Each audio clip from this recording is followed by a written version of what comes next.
বিশাল আকাশ, বিস্তীর্ণ জমিন, আপনার আমাদের সকলের জীবন, ইজ্জত, সম্মান, আরশ, কুরসি, লৌহ কলম, কায়নাত সকল কিছুর একমাত্র মালিক রব্বুল আলামিনের দরবারে অত্যন্ত বিনীত অনুগত গোলামের মতো কালিমাতুশ শুকরিয়া আদায় করি। সকলে পড়ি আলহামদুলিল্লাহ। সূরাতুল বাকারা আয়াত 183। প্রতি বছর রমজান আসলে এই আয়াতগুলো আমরা শুনি। বিসমিল্লাহির রহমানির রহিম। ইয়া আইয়ুহাল্লাযীনা আমানু। অত্যন্ত স্নেহাস্পদ ভাষায়, অত্যন্ত কোমল, আন্তরিক, হৃদয় নিংড়ানো ভাষায় আল্লাহ রাব্বুল আলামিন বলেন, হে আমার মোমেন, ইমানদার, বিশ্বাসী বান্দারা, কুতিবা আলাইকুমুস সিয়াম, মাহে রমজানের রোজা তোমাদের উপরে ফরজ করে দেয়া হয়েছে, লিখে দেয়া হয়েছে, আবশ্যিক করে দেয়া হয়েছে। কামা কুতিবা আলাল্লাযীনা মিন ক্বাবলিকুম, যেমনিভাবে আবশ্যিক ছিল, ফরজ ছিল তোমাদের পূর্ববর্তীদের উপরে, লাআল্লাকুম তাত্তাকুন। এই কথাগুলো বলে আল্লাহ বুঝাতে চাচ্ছেন, রমজানের সিয়াম সাধনার পরে তোমার হৃদয়ে একটা অনুভূতি জাগ্রত হবে, তুমি একটা নতুন জীবন লাভ করবে, নিষ্পাপ একটা জীবন, তাকওয়ার ভিত্তিতে একটা তোমার জীবন গঠিত হবে। আল্লাহ খুব আশা করতেছেন। আর তাকওয়ার পূর্ণ জীবন, পরিচ্ছন্ন পবিত্র একটা জীবন গঠিত হবে মাহে রমজান নামক 30 দিনের এই প্রশিক্ষণের মাধ্যমে। সুবহানাল্লাহ বলি। প্রতি বছর একটা প্রশিক্ষণ হয় 1 মাস ব্যাপী, 1 মাস ব্যাপী। কিন্তু দুর্ভাগ্যজনিত বিষয় হচ্ছে, এই প্রশিক্ষণটা আমরা সঠিকভাবে সুন্দরভাবে নিতে জানি না। মাহে রমজান নামক যে প্রশিক্ষণ 1 মাস ব্যাপী, এই প্রশিক্ষণটা আমরা সুন্দরভাবে নিতে জানি না। মাহে রমজানের কিছু হুকুম আছে, আহকাম আছে, বিধান আছে, ওর একটা সমৃদ্ধশালী আহ্বান আছে। এই আহ্বানকে যারা বাস্তব জীবনে কাজে লাগাতে পারবে, আল্লাহ রাব্বুল আলামিন অঙ্গীকার করেছেন, প্রতিশ্রুতি দিয়েছেন, তাদেরকে সাধারণ কোনো দরজা দিয়ে ঢুকাবেন না। এটা আমি হাদিস থেকে বলবো।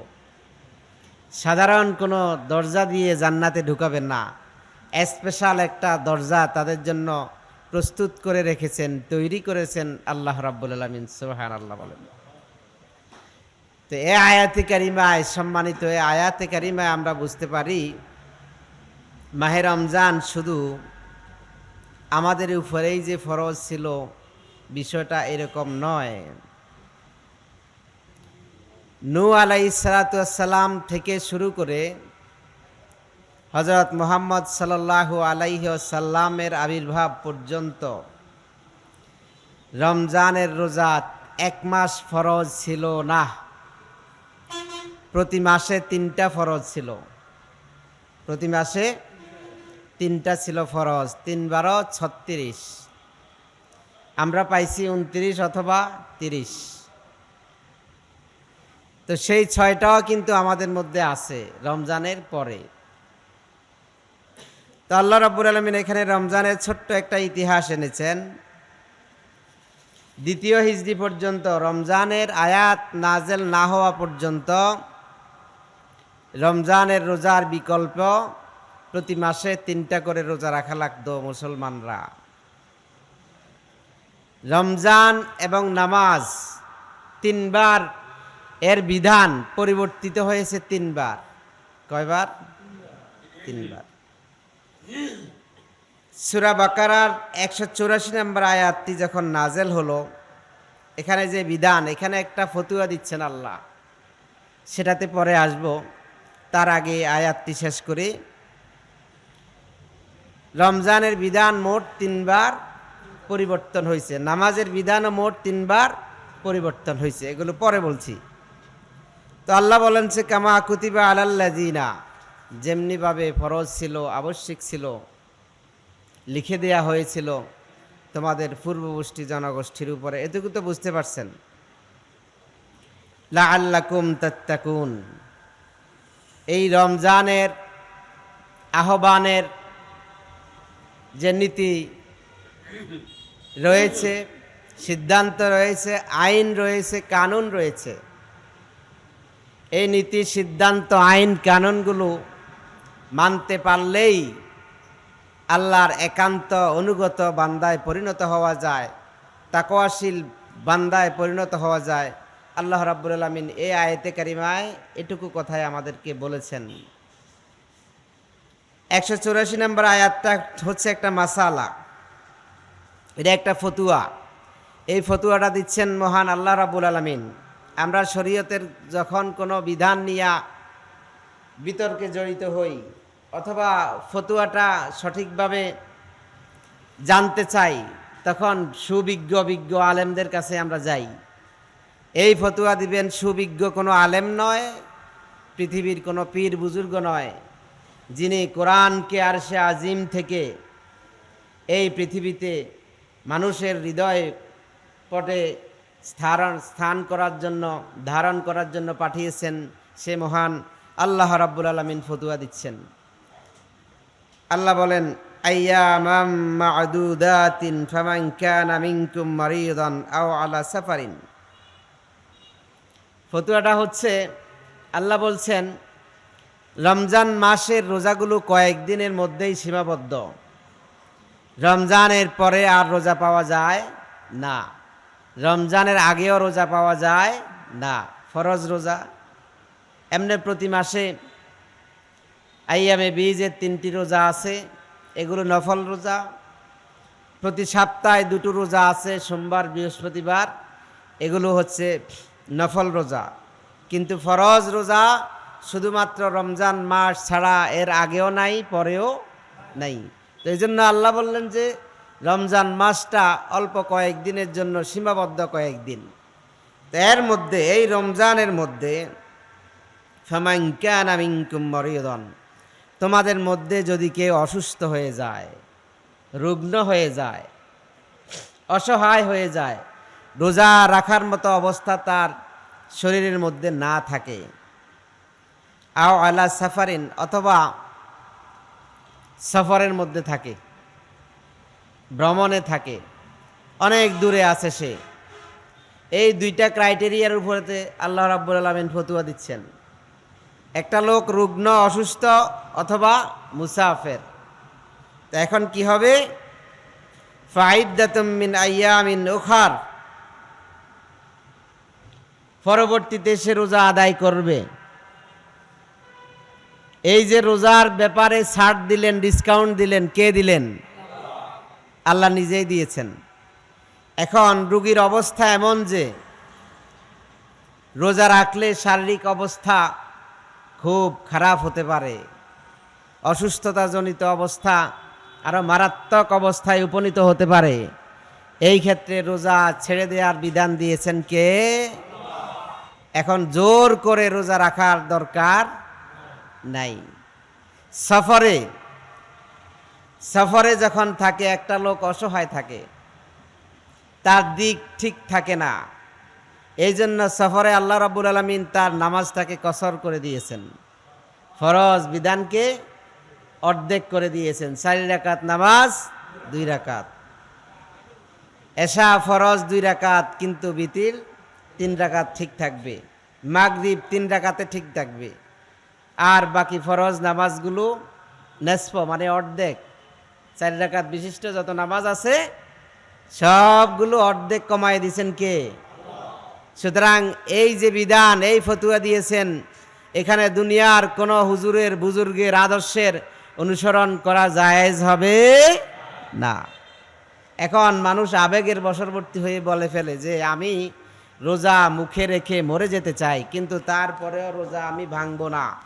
এখন সে কি ভালো কাজ করলো নাকি অন্যায় কাজ করলো? শুধু অন্যায় কাজ নয়, আল্লাহর বিধানের উপরে তার নিজস্ব মতামত স্থাপন করলো সে।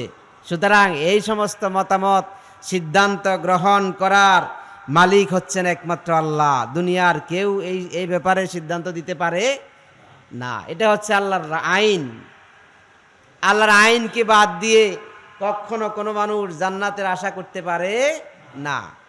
তা আল্লাহ রাব্বুল আলামিন বলছেন, ও আলাল্লাযীনা ইউতীকুনাহু ফিদিয়াতুন তুআমু মিসকিনিন।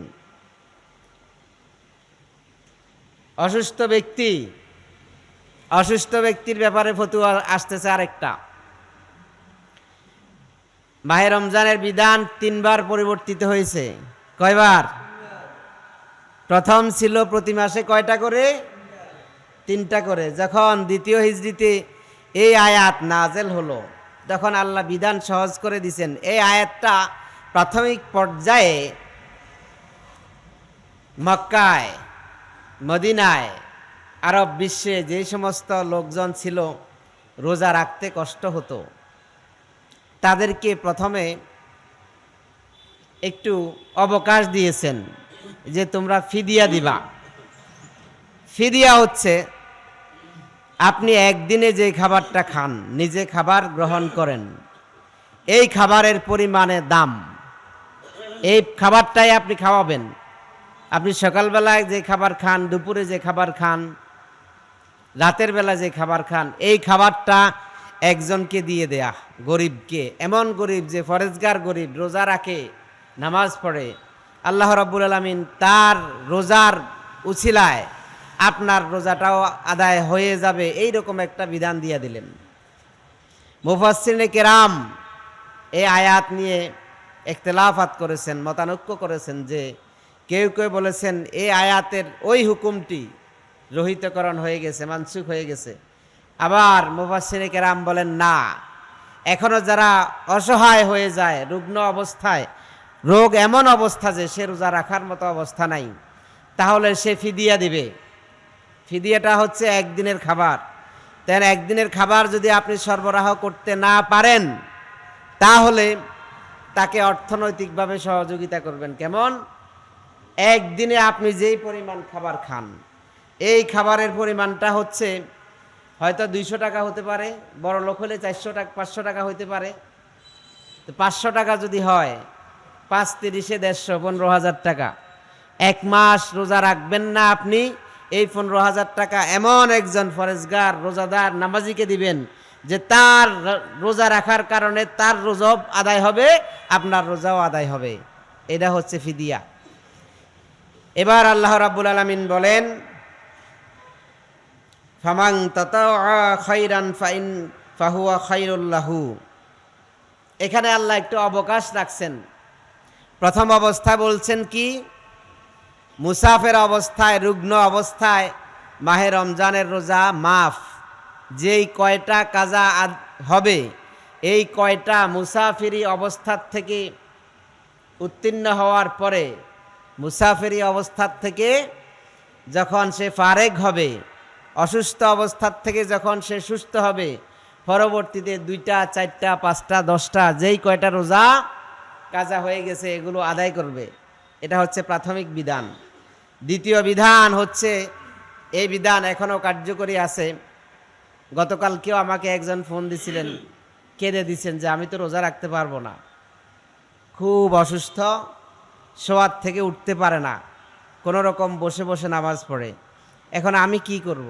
তো কোরআনের আয়াত ফিদিয়াতুন, এখন ফিদিয়া দিবে সে। আমি কিন্তু বারবার একটা কথা বলতেছি, সেটা হচ্ছে এমন লোককে দিবেন যে লোকটা অন্তত মাহে রমজানের রোজা কাজা করবে না। এমন লোককে বাছাই করে দিতে হবে।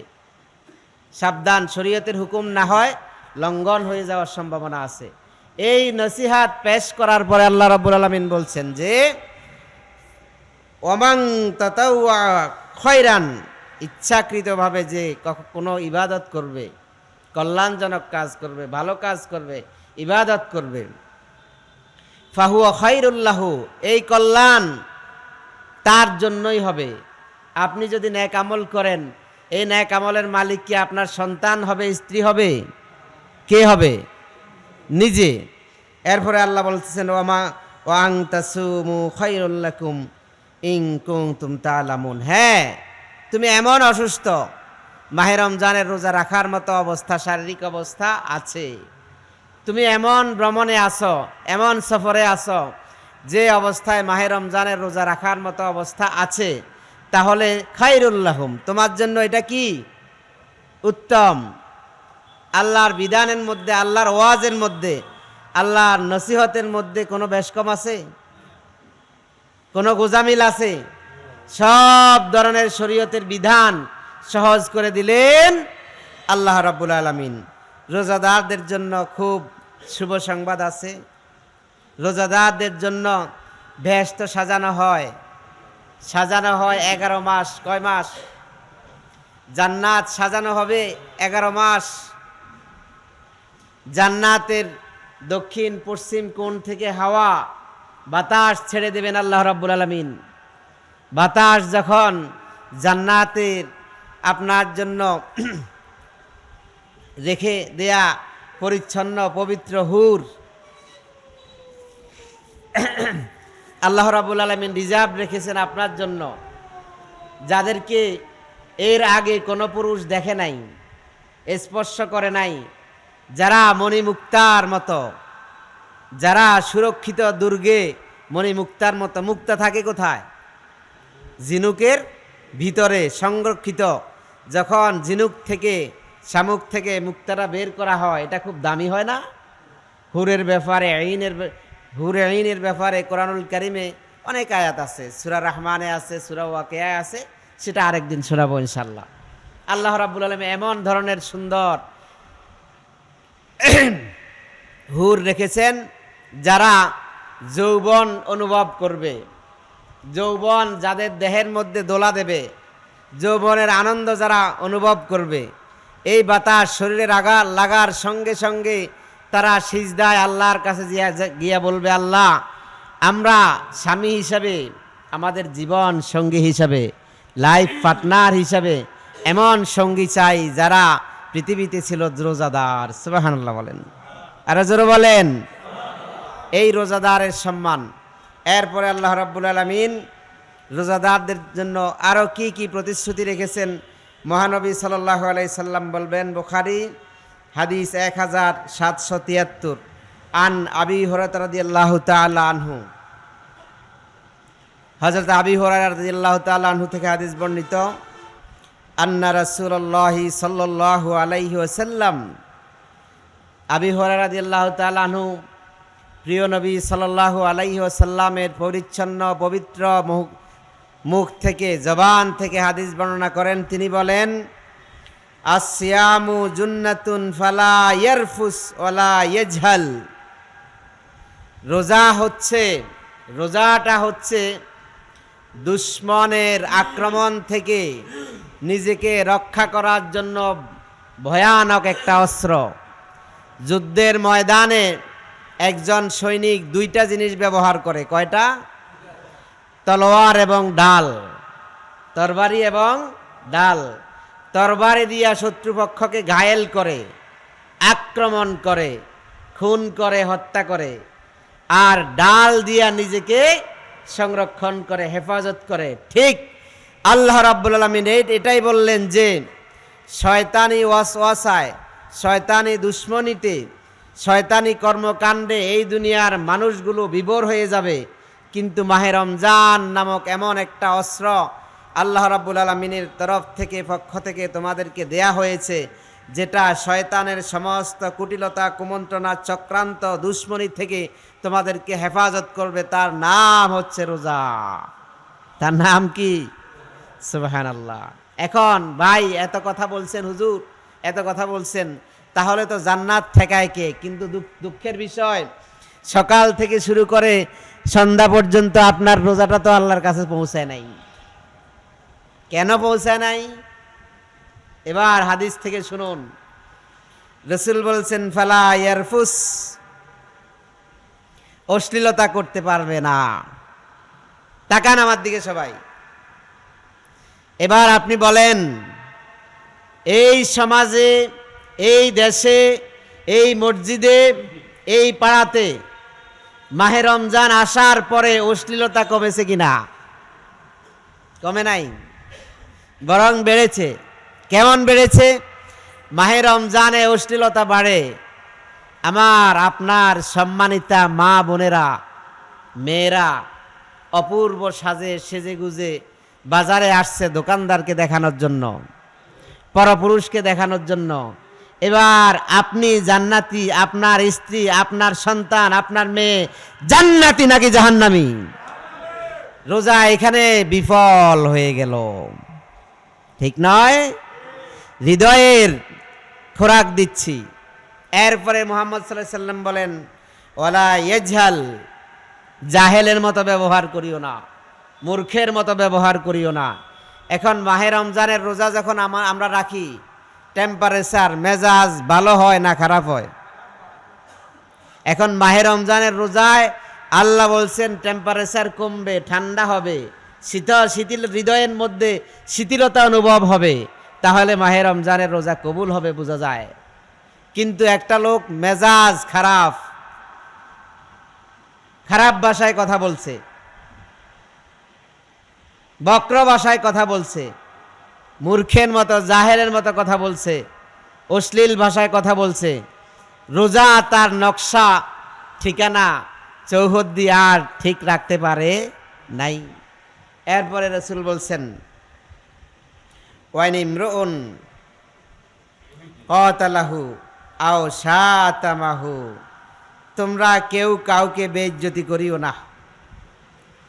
আও শাতামাহু, তোমরা কেউ কাউকে অপমান করিও না। এখন লাগি চাইলে হয়, ঠিক কিনা? একটু খোঁচা দিয়া দেখলেই হয় রোজাদার নাকি রোজাদার না, এটা বোঝা যায় কি যায় না? আহারে, দিনের বেলায় আমার দিকে তাকান সবাই, সবাই তাকান ভাইরা। আল্লাহ বলছেন দিনের বেলায় খাবার হারাম না হালাল? হারাম। রমজানে হারাম, ভাই বুঝতে পারছে? রমজান মাসে দিনের বেলায় খাবার হারাম। আর আমার ভাইরা রমজান মাসে রান্না করে সামনে দিয়ে একটা হোটেলকে একটা শাড়ি পরাই দিছে, ঠিক না? হোটেলকে পর্দা লাগাই দিছে, মনে হয় যেন ফেরেশতারাও দেখছে না, আমরাও দেখছি না, আল্লাহ তো মোটেই দেখছে না। এখন সে রান্না করে ডাকছে মানুষকে, আমার হোটেলের মধ্যে গরম ভাত আছে, গরম মুরগির ঝোল আছে, গরম গরুর গোশত রান্না আছে। এই যে আইনটা, কার আইন লঙ্ঘন করলো? জোরে পড়েন, কার আইন? আল্লাহর আইন যিনি লঙ্ঘন করেন তিনি জান্নাতি। ঠিকানা কোথায়? অথচ রোজাদারদের জন্য বরাদ্দ কম, কম, অনেক বেশি। এরপরে ফালিয়াকুল ইন্নী সাইমুন মাররাতাইন ওয়াল্লাযী নাফসি বিয়াদিহি লাখালুফু ফামিস সাইমি আতিয়াবু ইনদাল্লাহি তাআলা মির রিহিল মিসকি। এখানে কি শুভ সংবাদ দিচ্ছেন আল্লাহ? এখন একটা লোক আপনার সঙ্গে ঝগড়া করতে আগ্রহী আছে না? পায়ে পাড়া দিয়ে ঝগড়া করতে চায়, আছে না এরকম? এখন ঝগড়া করতেই যখন চায়, এরকম লোকের বিধান হচ্ছে আপনি তাকে বলে দিবেন ইন্নী সাইমুন, আমি রোজাদার। আমি কি? আমি রোজাদার, সুতরাং তোমার কাছে আমি ক্ষমা চাই, তুমি ঝগড়া করিও না। এখন ব্যাপার হচ্ছে যেই ভাই ঝগড়া করতে চায়, আমি তো তার চেয়ে দ্বিগুণ আরো ঝগড়া করার জন্য উৎসাহী। এখন যে দুই ভাই মুসলমান ভাই ভাই ঝগড়া করলো, রোজা কি তার আবরণ দিয়ে তাকে ঢেকে রাখতে পারলো? রোজা তার রহমত দিয়ে তাকে ঢেকে রাখতে পারলো? তো রোজা যদি আপনাকে ঢেকে রাখতে না পারে, আল্লাহর রহমত থেকে মাহরুম হয়ে যান, বঞ্চিত হয়ে যান, নিশ্চয়ই জান্নাত আপনার বাড়ির দরজায়। হ্যাঁ, কড়া লাগে কথা। এই তো আমাদের চরিত্র। এরপরে রাসূল বলেন, আল্লাহ রাব্বুল আলামিনের কাছে সারাদিন খাবার গ্রহণ করার না করার কারণে একেবারে ইয়ার থেকে খাদ্যনালীর থেকে শুরু করে কণ্ঠনালী ভেদ করে দাঁত মুখ পর্যন্ত একটা দুর্গন্ধ তৈরি হয়, ঠিক কি না? এখন আপনার মুখের দুর্গন্ধ আরেকজন ভাইয়ের কাছে ভালো লাগে না খারাপ লাগে? ভালো লাগে না খারাপ লাগে? এদিকের ভাইরা কয় না। আচ্ছা, আমি জানি না, ধূমপান করে, বিড়ি খায়, এখন তার সঙ্গে যদি আপনি দাঁড়াইছেন তো এখন আপনি রুকুতে গেলে সিজদায় গেলে পায়খানার দুর্গন্ধ আপনার নাকে আসছে, এরকম হয়েছে কিনা? আমার নাকেও আসছিল। হ্যাঁ, যারা বিড়ি খায় তাদের মুখের মধ্যে ভয়ানক দুর্গন্ধ তৈরি হয়। কেন? বিড়িটা নিজেই তো একটা দুর্গন্ধ, এটা নিজেই একটা রোগ বহনকারী, এটা নিজেই একটা অপবিত্র অপরিচ্ছন্ন। সুতরাং পরিচ্ছন্ন একটা দেহে এর ধোঁয়া প্রবেশ করানো কোনো মানুষের কাজ না, আহামকের কাজ। এখন যারা ধূমপান করে হুজুরটা বদলানোর দরকার, ঠিক নয়? হুজুর বদলানো দরকার। আহারে ভাই, এই কথাটা কি হুজুর বদলানোর জন্য না হুজুরের পক্ষে বলছে আপনার? আহারে, আপনি যখন এই অপরিচ্ছন্ন দুর্গন্ধ নর্দমা নোংরা গন্ধটা মুখে দেন, ফেরেশতারা তো সুবহান রাব্বিল আযীম, সুবহান রাব্বিল আলা দুর্গন্ধের কারণে আপনার কাছে আসতে পারছে না, মালিকের কাছে পৌঁছাতে পারছে না। সুতরাং মাহে রমজানে যারা রোজা রেখেছেন, ধূমপান বন্ধ রেখেছেন, আল্লাহর ওয়াস্তে মেহেরবানি করে আপনার হাতে ধরি, আমি পায়ে পড়ি, আমি যদি মনে করেন যে হ্যাঁ হুজুর আপনি আমার পায়ে ধরবেন, আমি রাজি, তারপরেও রমজানের পরে ধূমপান করবেন না, রাজি আছেন? সকলে বলেন। কারণ এটা আপনার দেহের ক্ষতি করে, আপনার স্ত্রীর হক নষ্ট করে, মারাত্মক গাঞ্জাখোরের মতো এটা দুর্গন্ধ তৈরি করে। সুতরাং এই খারাপ, এটা ভালো তো, খারাপটাকে তো খারাপই বলা দরকার। আপনি যদি দুর্গন্ধযুক্ত ময়লা আবর্জনা পরিত্যাগ করেন, আমার লাভ হবে, আমার লাভ হবে, লস হবে? সিগারেট কোম্পানি লাভবান হবে? বুঝতে হবে। আপনি কত ধোঁয়ার সঙ্গে, কত লক্ষ লক্ষ টাকা ধোঁয়ার সঙ্গে উড়াই দিচ্ছেন। আহা, হিসাব রাখছেন কখনো? হিসাব রাখিয়েন একটা মাস, দেখবেন আপনি কত লক্ষ টাকা বছরে আপনি লুজার করতেছেন। যাই হোক, এরপরে যে কথার থেকে রেখে লাখালুফুন ফামিসাইমে আতিয়াবু ইনদাল্লাহি তাআলা মির রিহিল মিসকি, আপনার মুখের রোজার দুর্গন্ধটা কিসের? রোজার কারণে যে দুর্গন্ধ তৈরি হলো। এখন ভাই দাঁত মাজে না 3 দিন, রোজা রাখছে, এখন দাঁতের দুর্গন্ধ রোজার দুর্গন্ধ মিলেমিশে একাকার। এখন আল্লাহ কারটা নিবে? কোনটা নিবে? এজন্য দাঁত পরিষ্কার রাখার দরকার আছে না নাই? আপনি যখন মুস্কি হাসি দিবেন, দাঁতের কদর্য চেহারা যখন বের হয়ে আসবে, তখন আপনি তো অসন্তুষ্ট হয়ে যাবেন। আরেকজনের যখন অপরিচ্ছন্ন দাঁত দেখবেন, ফেরেশতারা অসন্তুষ্ট হবে, আল্লাহ অসন্তুষ্ট হবে, যার সঙ্গে হাসি মুখে কথা বলছেন সে অসন্তুষ্ট হবে। বাবির সামনে যাইয়া একটু সামনে যাইয়া একটা, বুঝছেন তো, বাবি রাজি হবে না, হবে রাজি? অথচ রমজানের দিনে কিন্তু ভাবিকে জড়িয়ে ধরা, ভাবিকে চুমু দেয়া জায়েজ, যদি রোজা নষ্ট হওয়ার সম্ভাবনা না থাকে। তবে নববিবাহিত যারা, তাদের জন্য এই মাসলার ধারে পাশেও যাওয়া যাবে না। আমরা যারা বুড়া আছি, আরো বয়স বেশি যাদের আছে, এরকম হইলে করা যাবে। আল্লাহ রাসূল কোনো কিছু গোপন রাখেন নাই। কথা বুঝতে পারছেন তো? হ্যাঁ, সাবধান। তাহলে এই দুর্গন্ধটা আল্লাহর কাছে জান্নাতি সুঘ্রাণের মতো। সুবহানাল্লাহ, সুবহানাল্লাহ, আরো জোরে। এবার বিনিময় আল্লাহ কি দিবেন? বিনিময় আল্লাহ জান্নাত দিয়ে দিবেন। হাদিস হচ্ছে বুখারী 1775। আপনার সঙ্গে কি আচরণ করা হবে, আপনাকে কি দিবেন আল্লাহ? আন সাহাল রাদিয়াল্লাহু তাআলা আনহু আনিন নবী সাল্লাল্লাহু আলাইহি সাল্লাম কল, সাহাল রাদিয়াল্লাহু থেকে হাদিস বর্ণিত, কওলা তিনি বলে, ইন্না ফিল জান্নাতি বাবান, নিশ্চয়ই জান্নাতের একটা দরজা আছে। জান্নাতের কয়টা দরজা? জান্নাতের দরজা কিন্তু আরো আছে, কিন্তু স্পেশাল দরজার নাম হচ্ছে ইয়াকুলু লাহুর রাইয়ান, তাকে বলা হয় রাইয়ান। রাইয়ান, রায়হান না। আমরা দুই হুজুর রায়হান, পাঞ্জেগানা হুজুর, আমিও। রায়হান শব্দের অর্থ হচ্ছে, তাফসিরে পেয়েছি, সুগন্ধিযুক্ত ফুল, আবার সুগন্ধিযুক্ত কচি ঘাস, জান্নাতের কচি ঘাস, কাছাকাছি কথা। আর রাইয়ান হচ্ছে দরজার নাম। রাইয়ান কি নাম? দরজার নাম।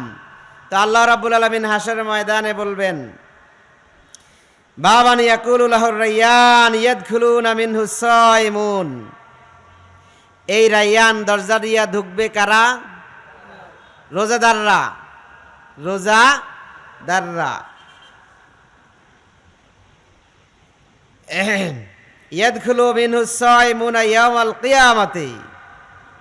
বিচারের দিন, হাসরের দিন বিচার নিয়ে টানাটানি, সাক্ষী মুক্ষী প্রমাণ নিয়ে টানাটানি শুরু হবে, আমল নামা নিয়ে টানাটানি শুরু হবে।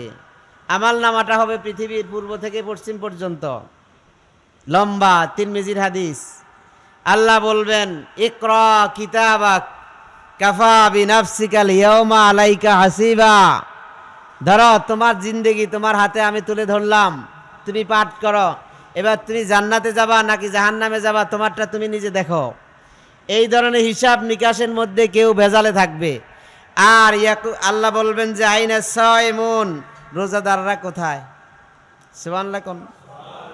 14 গ্রাম বাজারের দক্ষিণ প্রান্তে চলতেছে ভেজাল, হিসাব নিকাশের ভেজাল। জান্নাতে যাবে না জাহান্নামে যাবে বুঝতে পারতেছে না। ঘাম, নদী, রক্ত, নিঃশ্বাস নিতে পারতেছে না, নিঃশ্বাস ছাড়তে পারতেছে না। ভয়ানক তীব্র যন্ত্রণাদায়ক শাস্তির মধ্যে হিসাব দিচ্ছে। এখন আল্লাহ বলতেছেন যে ইউকালু আইনা সাইমুন, রোজাদাররা কোথায়? ফায়াকুমুনা, তারা সবাই দাঁড়িয়ে যাবে। রোজাদাররা দাঁড়িয়ে যাবে। আল্লাহ রাব্বুল আলামিন বলবেন লা ইয়াদখুলু মিনহু আহাদুন গায়রুহুম।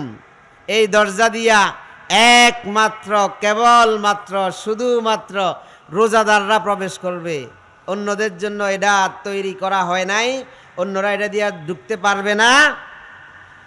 ফাইজা দেখালু, যখন তারা প্রবেশ করবে, রোজাদাররা ঢুকছে তো, ওগলিকা, সঙ্গে সঙ্গে বন্ধ। সুবহানাল্লাহ কোন? ওই দরজা দিয়া ঢুকতে চাইতো, কিন্তু ভেজাল যে আছে।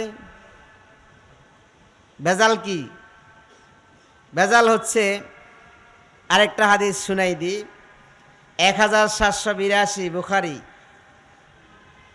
ধরা পড়ছেন ভাই, আমিও পড়ছি হয়তো। আন আবি হুরায়রা রাদিয়াল্লাহু তাআলা আনহু, আবি হুরায়রা রাদিয়াল্লাহু থেকে হাদিস বর্ণিত। কলা, তিনি বলেন, কলান নবিয়্যু সাল্লাল্লাহু আলাইহি ওয়াসাল্লাম, প্রিয় নবীজি সাল্লাল্লাহু আলাইহি ওয়াসাল্লাম থেকে হাদিস এনেছেন তিনি। কলা, তিনি বলেন, মাল্লাম ইয়াদা কাওলা যুরি ওয়াল আমালি বিহি ফালাইসা লিল্লাহি হাজাতান ফি আইয়াদা তাআমাহু ওয়া শারাবাহু। আগে বলেন নাউজুবিল্লাহ, আরো জোরে পড়েন নাউজুবিল্লাহ। রোজা রাখছেন আপনি, রোজা আপনি রাখছেন, সেহরি খাইছেন, ইফতার করছেন, শরবত খাইছেন, খেজুর দামিটা খাইছেন, আজওয়াটা খাইছেন, শরীরের কাজে লাগছে, কিন্তু আল্লাহর জান্নাতের কাজে লাগে নাই, আপনার কাজে লাগে নাই। কেন লাগে নাই? রসুল বললেন ডাইরেক্ট কথা, যে মান লাম ইয়াদা কাওলা যুরি ওয়াল আমালি, তার রোজা, তার আমল, তার কথা, তার চিন্তা চেতনা, কোনো কিছু আল্লাহর দরকার নাই। যেই ব্যক্তি মিথ্যা কথা ছাড়তে পারলো না, এবার বলেন, হাদিস অনেকগুলো থেকে যাবে, সময়ের অভাবে বলতে পারবো না। একটা কথা বলেন, আজ আজকে রোজা দ্বিতীয় দিবস। কততম দিবস? গতকালকে রোজা রেখে 1টা বাজে কথা বলেন নাই, গতকালকেরটা। আজকে তো অর্ধেক গেল মাত্র। একটা মিথ্যা কথা বলেন নাই, একটা ফাহেসা কথা বলেন নাই। হাত উঠান।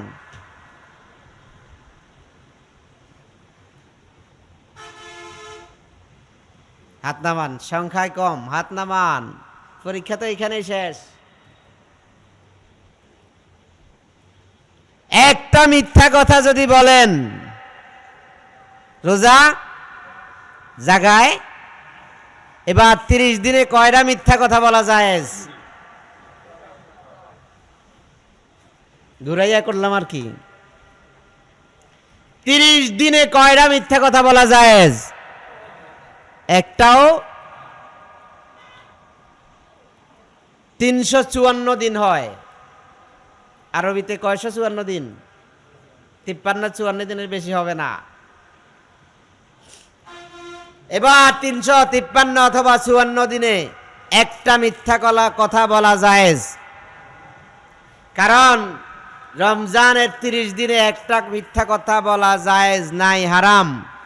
যদি বলেন তাহলে রাইয়ান দরজা আপনার জন্য চিরতরে বন্ধ হয়ে যাবে।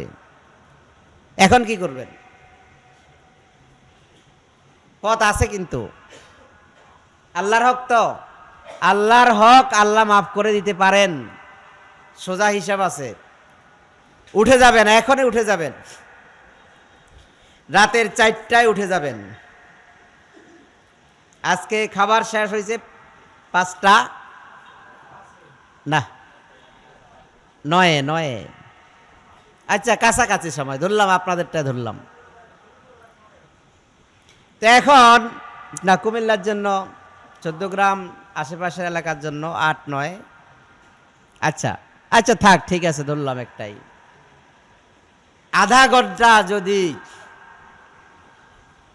অজু করে মেসওয়াকটা নিয়ে, মেসওয়াকে 70 গুণ বাড়াই দিবে। কয় গুণ? সিজদা দিবেন একটা, পাইবেন কয়টা? আলহামদু পড়বেন একবার, পাইবেন কয়বারের? আরো রোজা তো আরো বেশি। 70 গুণ।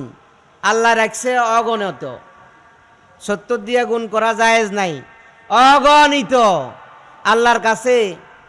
আল্লাহর কাছে অভাব আছে। এখন প্রশান্ত মহাসাগরের কাছে যাইয়া যদি আপনি 1 গ্লাস পানি খাইতে ভুল করেন, তো আপনার চাইতে হতভাগা কপাল পোড়া লোক পৃথিবীতে আর একটা আছে নাকি? প্রশান্ত মহাসাগরের চাইতে বেশি আল্লাহর রহমত না কম? কি বেশি? কত বেশি? কত বেশি? শেষ নাই। সুতরাং আজকের থেকে শুরু করবেন। তাহাজ্জুদে গিয়ে চোখের পানি ছেড়ে বলবেন, আল্লাহ তোমার হক তো নষ্ট করেছি, মিথ্যা কথা বলেছি। আজকের থেকে অঙ্গীকার করছি, তোমার সঙ্গে প্রতিশ্রুতি দিচ্ছি, ওয়াদা করছি, আর মিথ্যা কথা বলবো না। জানেন ভাই, তিরমিজিতে হাদিস, এখানে বসে মিথ্যা কথা বললে এখান থেকে পৃথিবীর শেষ প্রান্ত পর্যন্ত, পূর্ব পশ্চিম উত্তর দক্ষিণ পর্যন্ত আল্লাহ আপনাকে মিথ্যাবাদী হিসাবে সকলের সঙ্গে পরিচয় করাই দেন এবং মিথ্যার দুর্গন্ধ ছড়িয়ে যায়। আস্তাগফিরুল্লাহ, আস্তাগফিরুল্লাহ। সুতরাং রোজাদার মিথ্যা কথা বলতে পারে না। রোজাদার কখনো মিথ্যা কথা বলতে পারে না। রোজাদার ধোঁকাবাজি করতে পারে না। রোজাদার প্রতারণা করতে পারে না। রোজাদার কখনো কোনো রোজাদার ভাইয়ের সঙ্গে অশ্লীল ভাষা, কটু বাক্য ব্যবহার করতে পারে না। রোজা যদি শরীরের মধ্যে শিথিলতা অনুভব না করায়, মন মস্তিষ্কের মধ্যে আল্লাহর রহমতের ছায়া দান না করে, আপনার মন মস্তিষ্কের মধ্যে যদি শিথিলতা অনুভব না করেন, সব সময় উত্তেজিত থাকেন, ভালো কথা বললেও খেত করে উঠেন, চেতে উঠেন, খারাপ কথা বললে তো তার আগে 3 বার লাফ দিয়ে উঠেন, তাহলে বুঝতে হবে যে আল্লাহর আরশে আজিম পর্যন্ত আপনার রোজা ফেরেশতারা পৌঁছাইতে পারে নাই। রোজার অনেকগুলো ফজিলত, চিকিৎসা বিজ্ঞানে রোজার ফজিলত, এটা আর আজকে সম্ভব হলো না, সময় কম। আগামী জুমায় যতটুকু পারি ইনশাল্লাহ তো এখন কথা হচ্ছে তারাবির নামাজ তো আমরা পড়ছি, আগামী জুমায় তারাবির ব্যাপারেও কথা হবে। 8 রাকাত তো পড়ি, 20 রাকাত তো পড়ি, একটা ফিতনা আছে, এটা হাদিস দিয়ে ভেঙে দেব ইনশাল্লাহ।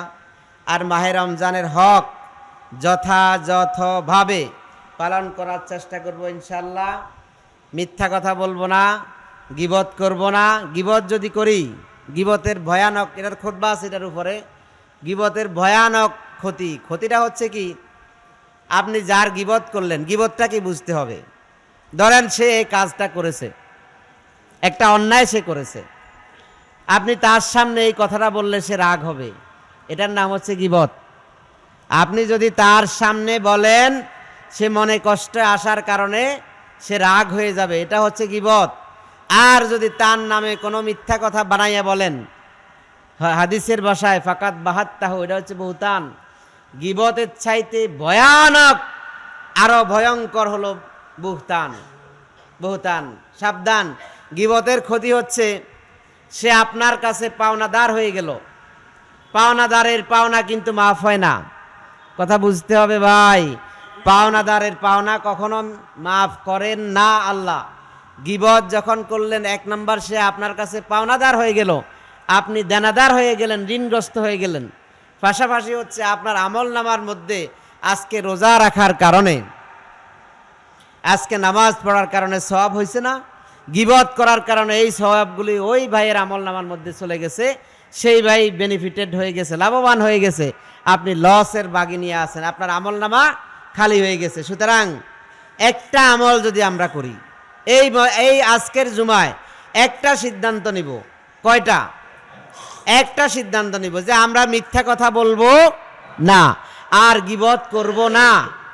যদি এই অঙ্গীকারটা পালন করতে পারেন আগামী রমজান পর্যন্ত, এর বিনিময়ে সরাসরি যিনি দিবেন তিনি কে?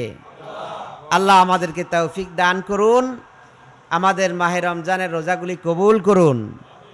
বাকি দিনগুলো শারীরিকভাবে সুস্থ থেকে 5 ওয়াক্ত সালাত জামাতের সঙ্গে আদায় করে, তারাবির নামাজ আদায় করে আল্লাহ রাব্বুল আলামিন সুন্দরভাবে সুস্থভাবে 30টা রোজা আমাদের মাধ্যমে যেন কায়েম করাই দেন, এই আশাবাদ ব্যক্ত করে সকলের সুস্বাস্থ্য কামনা করে দোয়া চেয়ে আজকের খুতবা এখানে শেষ করলাম।